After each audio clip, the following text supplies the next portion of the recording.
welcome to my guys. Pahinga muna ako saglit kasi medyo na-drain talaga ako sa ginawa kong demand letter kanina lang with you one. Anyway, may chika ko. People in TikTok, may chika ko. Mga 5 minutes ago, nagsabi sa akin si Natsuki, Mandalulu, alam na this. Alam na this, na crush mo pala talaga si Natsuki. Bakit kasi hindi ka kaagad-agad nagkwento-kwento agad-agad? Pwede ka namang intindihin kahit hindi ka desirable. Talagang matigang nabi kasi wala talaga si Rolly. Bakit ka nagme-message kay Natsuki? Nubiyin? Huy, Mandalulu, kalaki-laki mong tao, hindi talaga kayo bagay ni Natsuki, swear. Naubo ako.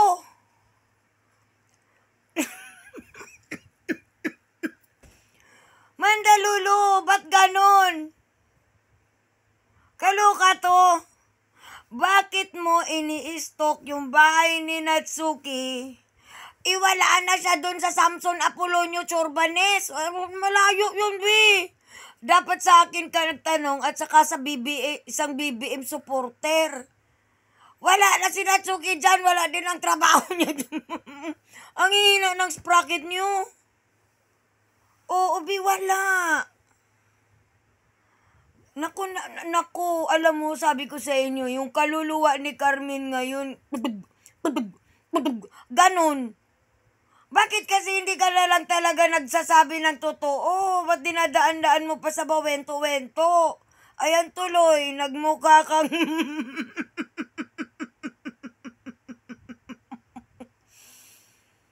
Mandalulok!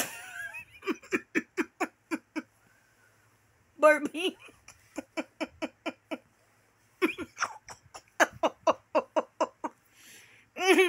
Honest na ako ba? Crush mo pala talaga si Natsu. Anong gusto mo, sumupit? Kalaki-laki mong tao, be.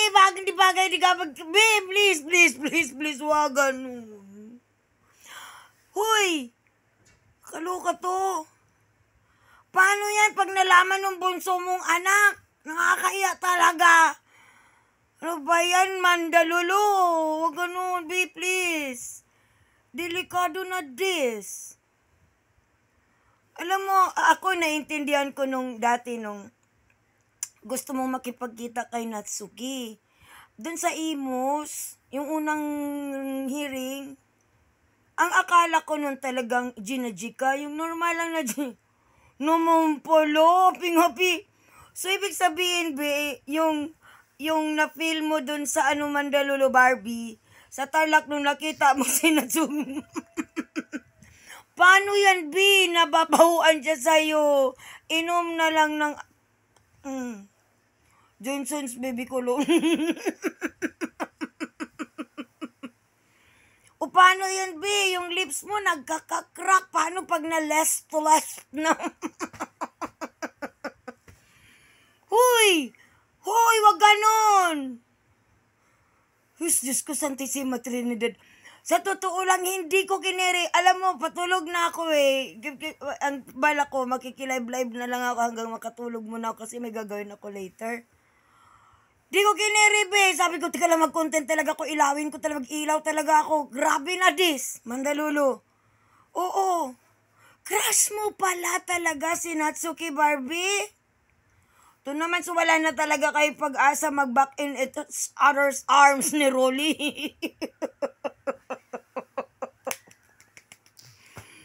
Kaloko. O sabi na live ka na, oy, willing si Natsuki, oy. Please naman, ano-anuin mo naman, meron ka pang, ano ba yun, meal?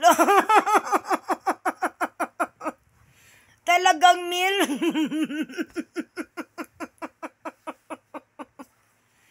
Mandalulu, wag ganun. Barbie! Ding! Asan ang bato?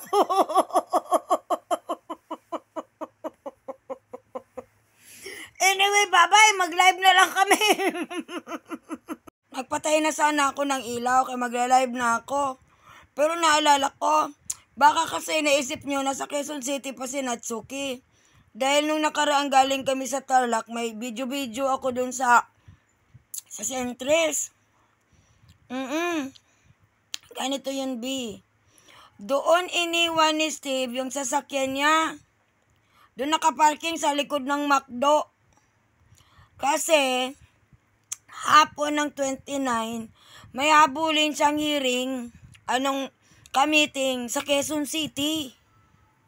Kaya from, yung ginamit kong sasakyan, nagsakay siya doon, at binabadi namin ulit, doon sa sa sentry si Attorney Steve. Para siya nauuwi kung saan man siya ispig nauuwi. Ngayon si Natsuki, pinick up ko at inatid sa bahay niya. Boom! Boom! Pikat! Ipikpil na naman kayo. Papaniwala kasi kayo kay Bagul. Doon kayo magpapaniwala sa Pentagon ko. Kuha pati bubong, pati butiki. Tigilan nyo nga ako, B.